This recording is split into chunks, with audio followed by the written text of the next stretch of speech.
My name is Logan Pierce, and I'm 36 years old. 6 months ago, I thought I had everything figured out. I had a solid career as a regional sales manager at Horizon Logistics, pulling in $84,000 a year.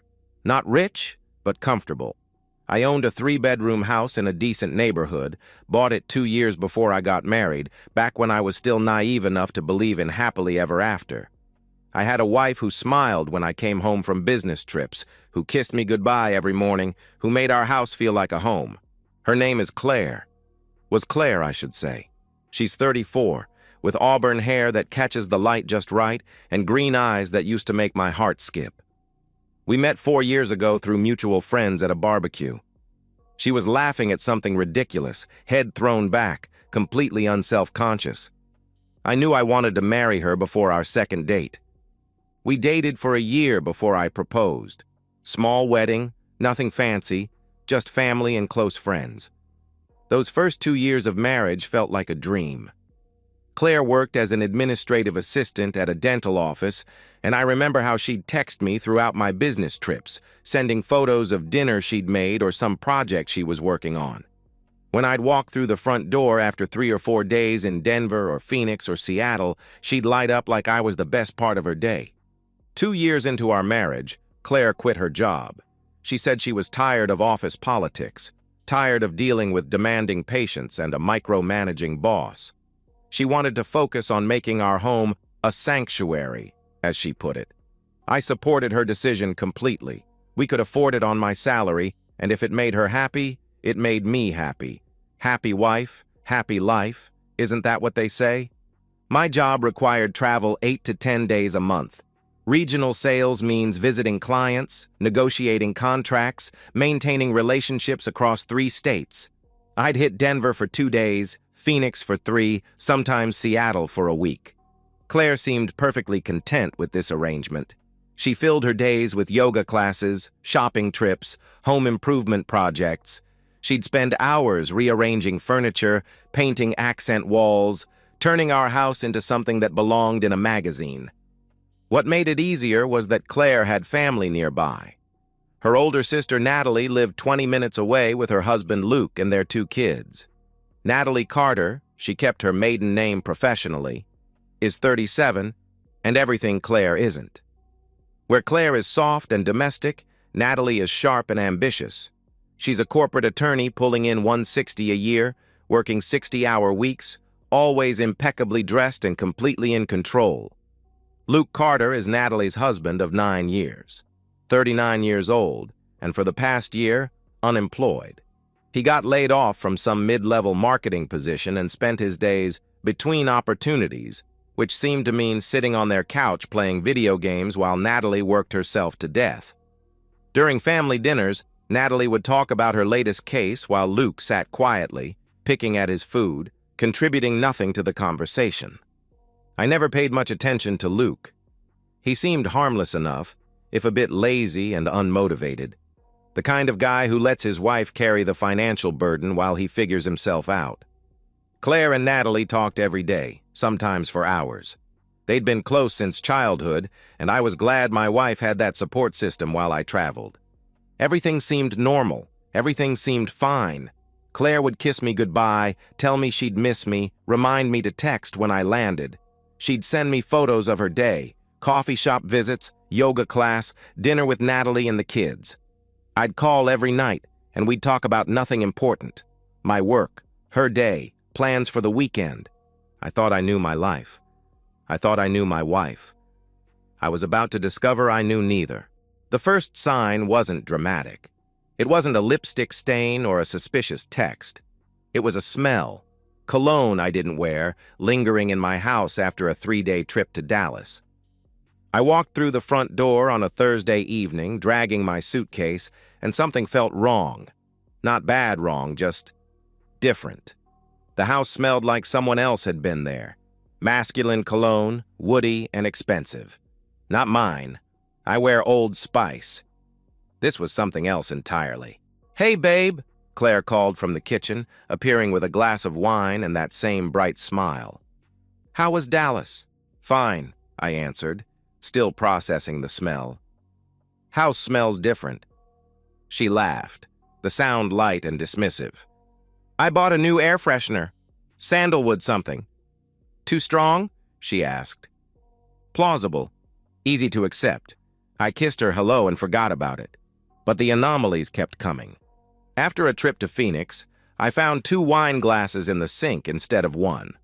When I asked, Claire explained that her friend Sarah had come over for dinner. Made sense. Sarah was always dropping by unannounced. After Seattle, the bed was made differently than Claire usually made it. She was casual about bed making, just pulling the comforter up and calling it done. But this time it had hospital corners, crisp and tight. When I mentioned it, she laughed and said she'd watched a YouTube video about proper bed-making techniques. After Denver, there were dishes in the sink that weren't there when I left. A coffee mug I didn't recognize. A plate with crumbs from food we didn't have in the house. The living room furniture was arranged slightly differently. The coffee table moved 6 inches closer to the couch, throw pillows repositioned. Each explanation was reasonable in isolation. Claire had friends over. She was trying new things. She was redecorating. But together, they formed a pattern I couldn't ignore. I'd lie awake at night, Claire sleeping peacefully beside me, and wonder if I was losing my mind. Was I paranoid? Jealous without cause? I'd traveled for work for years without suspicion. Why was I suddenly seeing threats in wine glasses and cologne? I considered confronting her directly. But what would I say? I think you're cheating because you made the bed differently. I'd sound insane. I didn't want to be that husband. Suspicious, accusatory, poisoning my marriage with paranoia. Then came the Portland trip. 4 days in late September, meeting with a major client who could triple our West Coast contracts. The night before I left, I made a decision that would change everything. I drove to an electronics store and bought a small wireless camera, motion-activated, HD quality, with smartphone connectivity. The kind of thing people use for home security. I told the salesperson I wanted to keep an eye on the house while traveling. Not a lie, technically. I hid it in the living room bookshelf, angled to capture the front door and most of the main floor. Small enough to be invisible, positioned behind some books. If nothing happened, I'd remove it and never mention it. If something did happen, well, I'd deal with that when the time came. Monday morning, I kissed Claire goodbye, rolled my suitcase to the car, and flew to Portland. During my first day of meetings, I forced myself not to check the camera. I was probably wrong. I was probably paranoid. There would be nothing to see. Tuesday at lunch, sitting in a restaurant overlooking the Columbia River, I finally opened the camera app on my phone. Motion-activated clips from the past day. Morning footage showed Claire making coffee, doing yoga, normal domestic routine. Then I reached the 3:32 p.m. clip. The doorbell rang. Claire answered, and my world collapsed. A man entered my house, my brother-in-law, Luke Carter. They hugged, too long, too close, too familiar. They moved to the couch, talking, laughing. Claire's hand rested on Luke's arm in a way that spoke of intimacy, of routine. At 3:47 p.m., Luke leaned in and kissed her. Claire didn't pull away. She kissed him back like she meant it. At 4:10 p.m., they walked upstairs together, out of camera view. Luke didn't leave until 6:45 p.m. I sat in that restaurant bathroom for 20 minutes, watching the footage over and over, feeling physically sick. My wife, her sister's unemployed husband, in my house, in my bed, most likely. I saved everything to cloud storage, deleted nothing. Returned to my meeting on autopilot, shaking hands and discussing logistics, while my mind raced through implications. How long had this been going on? Every time I traveled? Every excuse? Every explanation? Every kiss goodbye? All of it lies. I didn't confront Claire when I got home. Not yet. I needed more than one incident. I needed undeniable proof. I had 5 days to plan before my next scheduled trip. 5 days to prepare for the performance of my life. 5 days before I'd make them both understand what happens when you betray the wrong man. My next business trip was scheduled for the following Monday. 5 days in San Francisco for a major client presentation. 5 days that would give Claire and Luke plenty of time to continue their affair. Except this time, I wouldn't be in San Francisco. I'd be 2 miles away, watching every moment.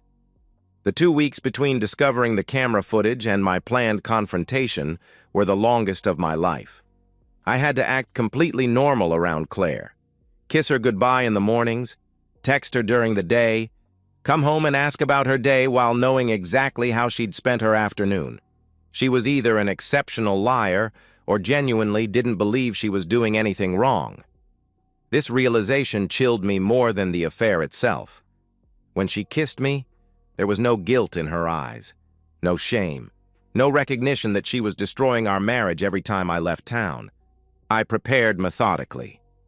First, I called my boss and explained I had a family emergency, requesting the week off while maintaining the appearance of the San Francisco trip. He agreed without question. I'd never taken unplanned time off. I researched divorce law in our state. The house was my premarital asset. Claire had no legal claim to it. Our joint savings account contained $44,000. I was legally entitled to half. I transferred $22,000 to a separate account I'd opened. I contacted a divorce attorney and scheduled a consultation for the day after my planned confrontation. I backed up all camera footage to multiple cloud accounts. I purchased a burner phone for documentation. I planned my route from the motel to my house. 2 minutes, 47 seconds. I timed it 3 times. Monday morning arrived. I performed my usual departure routine with Academy Award precision. Kissed Claire goodbye at the kitchen counter. Told her I'd text when I landed. Rolled my suitcase to the car while she watched from the doorway, coffee mug in hand, probably already anticipating Luke's arrival. I drove to a downtown parking garage, left my car, and took an Uber to the Riverside Motel, a dive establishment 2 miles from my house. The room smelled like cigarettes and industrial disinfectant, but it was perfect. Close enough to reach my house in minutes, far enough that no one would think to look for me there. I settled onto the sagging mattress and opened the camera app. Empty living room. Waiting. Monday morning passed with normal domestic activity. Claire doing yoga, making lunch, watching television. I forced myself to eat a protein bar, though my stomach was churning with anticipation. At 2:47 p.m., the doorbell rang. My entire body went rigid. Claire opened the door and Luke entered, carrying a bottle of wine like he was visiting friends. They embraced immediately, not the casual hug of in-laws, but the desperate embrace of lovers who'd been counting the hours. I watched with cold fury as they kissed in my entryway, pawing at each other's clothes with shameless hunger. They didn't even make it to the couch first this time. They were too desperate, too eager, stumbling toward the stairs like teenagers. At exactly 3:20 p.m., I grabbed my keys and drove home. My heart was hammering, but my mind was crystal clear. I parked down the street and approached my house on foot. The front door was unlocked. They'd been too frantic to think about security. I could hear them upstairs as I stood in my own entryway. Unmistakable sounds. My wife and her sister's husband in my bed.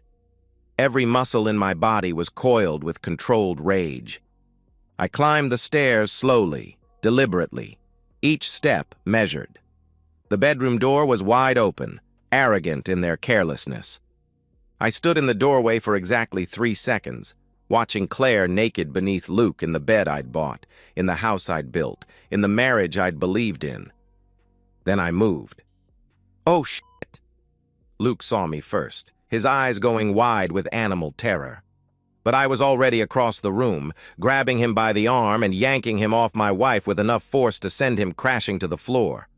Claire screamed my name, clutching the sheet to her chest, but her voice was white noise. My focus was singular. Luke tried to crawl away, but I kicked him hard in the ribs. The crack echoed through the room. He gasped, curling into a fetal position. "You thought you could have my wife in my house?" I said, my voice ice. No yelling, no screaming, just cold, absolute control. I kicked him again, this time in the groin. Luke's scream was primal, high-pitched. He was trying to speak, choking out, I'm sorry, But words were meaningless now. I grabbed him by the hair, hauled him to his feet, and punched him square in the jaw. His head snapped back. Blood sprayed across my carpet in my house, where he'd been meeting my wife. "Get out!" I ordered, shoving him toward the door. "If I ever see you again, I'll kill you." The words weren't a threat. They were a promise. Luke stumbled down the stairs, still naked, blood streaming from his nose, grabbing his scattered clothes from the living room floor. He fled out the front door like the coward he was. I turned to Claire. She was sobbing, mascara running, trying to explain. "It didn't mean anything. It was a mistake, please." "Get dressed. Get out," I commanded. "This is my home," she protested. "No," I replied flatly. "This is my home. I bought it before we married. My name, my mortgage. You have zero legal claim. You have 10 minutes before I call the police for trespassing." The finality in my voice broke through her denial. She scrambled to dress, grabbed her phone and purse, and ran. I stood in my empty house, the silence deafening after months of lies. Then I called my attorney. 2 hours after Claire fled my house, someone pounded on my front door. Bang, bang, bang, aggressive and demanding. I knew who it was before I opened it. Natalie stood on my porch, face red with fury, still wearing her courtroom suit from whatever case had consumed her day. "Logan, what the hell is wrong with you?" she demanded. Behind her controlled exterior, I could see the rage of a successful woman who wasn't used to family drama interrupting her perfectly ordered life. Claire had called her, obviously, probably sobbing about how her unreasonable husband had kicked her out over some stupid fight. "You need to fix this," she continued, pushing past me into my living room. "Claire is devastated. She's at my house crying her eyes out, and she won't tell me what happened except that you lost your mind and threw her out.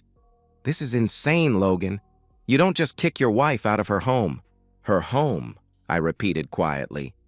"Yes, her home. You're married. This is community property. You can't just—" she argued. I walked to my laptop, opened it, and pressed play on the camera footage. Natalie's voice died mid-sentence as she watched her sister open our front door. Her expression shifted from anger to confusion as Luke entered the frame. Confusion to horror as they embraced. Horror to devastation as they kissed with desperate hunger. What is this?" she whispered. "That's your husband," I said, my voice flat. "Having intimacy with my wife, in my house, in my bed. Every time I leave town for work." Natalie's legs buckled. She collapsed onto my couch, the same couch where she'd watched her husband kiss her sister. Her hands were shaking. "I had no idea," she breathed. "I worked so much. I trusted him. I trusted her." She started crying.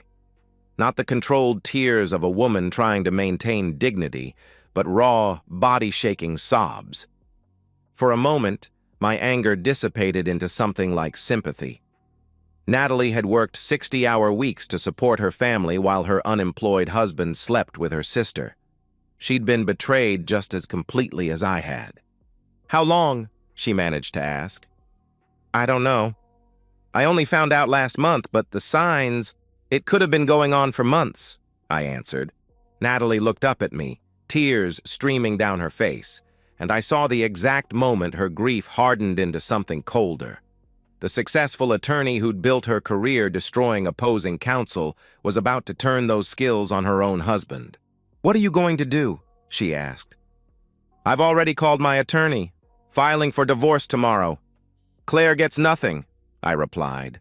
Natalie nodded slowly, wiping her tears with the back of her hand. "Good," she said firmly. She stood, walked to the door, then paused. "Thank you for telling me. I deserved to know." "Yes, you did," I agreed. As she left, I saw the transformation in her eyes. The betrayed wife was gone, replaced by the predatory attorney who'd made a career of destroying people in courtroom combat. Luke had chosen the wrong woman to betray. The next week moved with surgical precision. My divorce was straightforward, premarital assets, documented infidelity, no children to complicate custody. My attorney presented the evidence, camera footage, timeline of betrayals, proof that the house was mine before marriage. Claire didn't contest. She couldn't. She had no leverage and knew it. The settlement was brutal in its simplicity. I kept the house, my 401k, all investments. We split joint savings 50-50, $22,000 each, a fraction of what the betrayal had cost me emotionally. Claire walked away with nothing else. No alimony, no claim to my assets, nothing. But Claire's destruction was nothing compared to what Natalie unleashed on Luke. 1 week after discovering the affair, Natalie filed for divorce. She hired Barbara Westwood, a legendary attorney famous for bankrupting unfaithful spouses. Westwood's reputation was built on scorched-earth divorce settlements that left cheating husbands financially ruined. The discovery process was merciless. Natalie provided documentation of Luke's year-long unemployment, his complete financial dependence, his failure to contribute to household expenses or even seek meaningful employment. Combined with irrefutable evidence of the affair, I'd shared the camera footage, Luke had no defense. He tried to negotiate. Through his public defender, he couldn't afford a real attorney. Luke begged Natalie to be reasonable. "It was a mistake. I love you. I love the kids. Please don't destroy me," he pleaded. Natalie's response, delivered through Barbara Westwood, was devastating. "You should have thought about that before you f***ed my sister," she replied coldly. The final divorce settlement was a complete annihilation. Natalie received full custody of both children, ages 7 and 5. Luke's affair with her sister's wife proved moral unfitness as a parent. Natalie kept their house, worth $450,000. Natalie kept all investments, retirement accounts, and savings. Luke received no alimony. His unemployment and infidelity eliminated any claim to support. Luke was granted supervised visitation only, 2 hours every other Saturday, with a court-appointed supervisor present. Luke was required to pay child support despite having no substantial income. The court calculated payments based on his earning potential, not his current grocery store wages. Within 3 months, Luke had lost everything: his wife, his children, his home, his financial security, his dignity. He moved into a studio apartment in the worst part of town, working night shifts stocking shelves at a grocery store for minimum wage. His parents, ashamed of his behavior, refused to help him financially. His children barely spoke to him during supervised visits, confused and hurt by his betrayal of their mother. Claire fared slightly better, but not much. She was waitressing at a chain restaurant, sharing a small apartment with a roommate. Her parents, conservative and religious, were horrified by the affair and cut off all financial support. Her social circle evaporated as word spread about her behavior. The woman who'd spent 4 years building the perfect home now served chicken wings to pay rent. Claire and Luke never contacted each other after the divorces were finalized.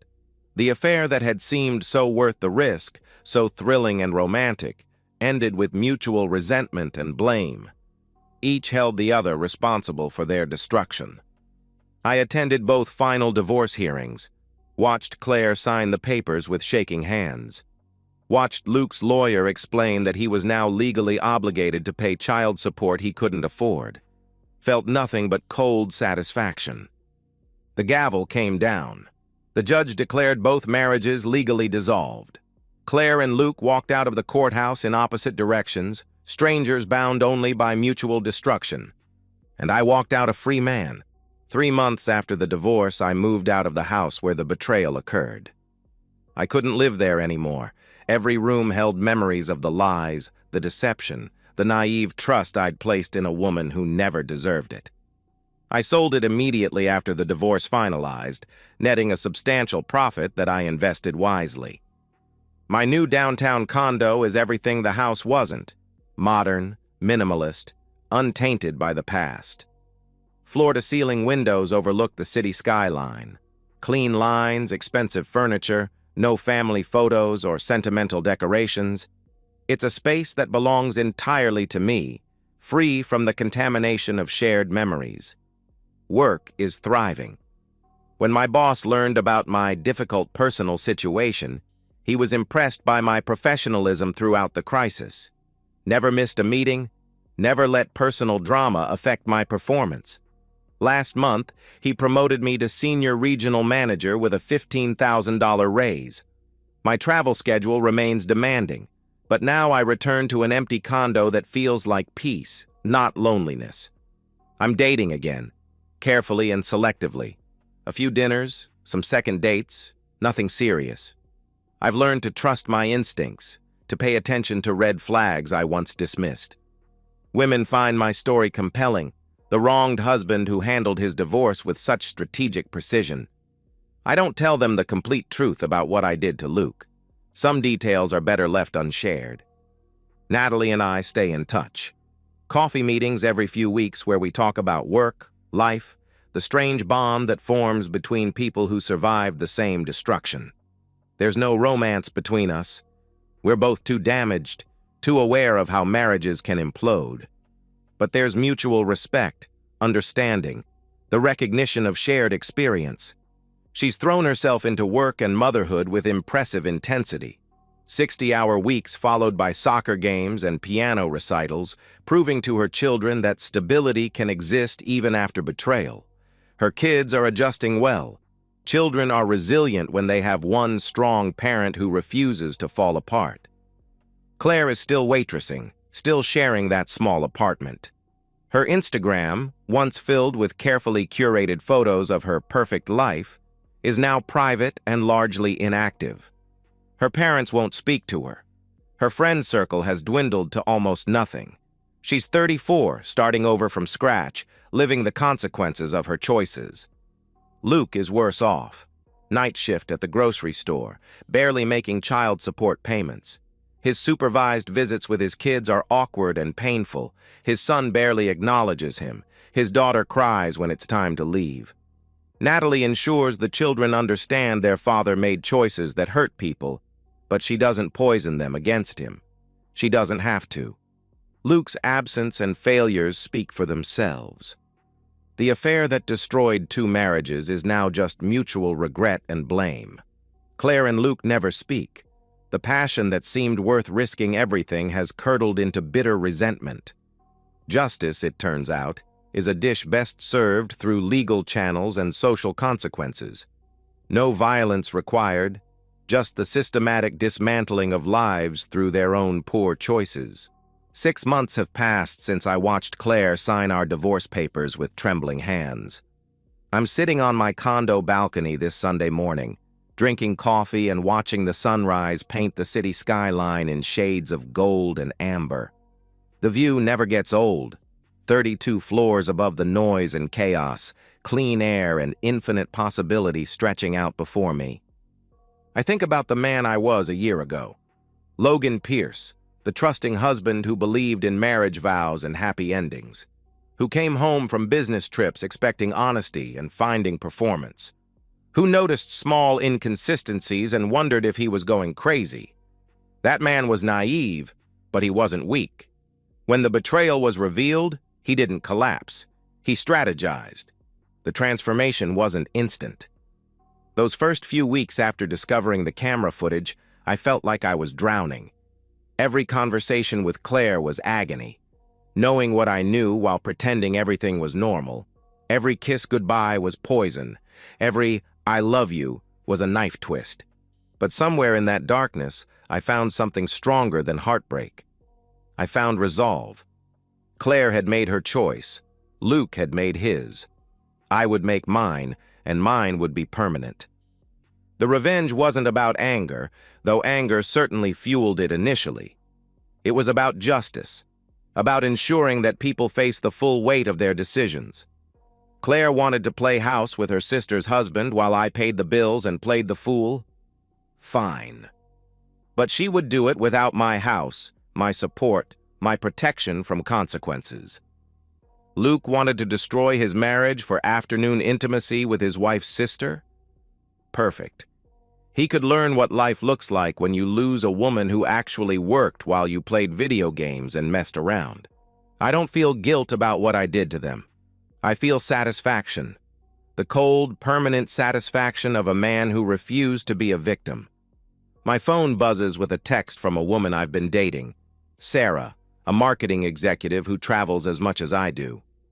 We're having dinner tonight at a restaurant with a month-long waiting list. She's intelligent, successful, independent. She pays for her own meals and doesn't need me to provide her identity. I've learned to recognize the difference between a woman who wants a partner and one who wants a provider, between genuine affection and performance designed to secure comfort, between love and convenience. Claire is 34 now, serving chicken wings and splitting rent with a stranger. Luke is 39, stocking shelves and seeing his children 4 hours a month under supervision. Their choices led them exactly where they deserve to be. I'm 36, divorced, free. My wife betrayed me with her sister's husband in my house, in my bed. So I made sure they both paid for it with everything they had to lose. Some might call it cold. I call it justice.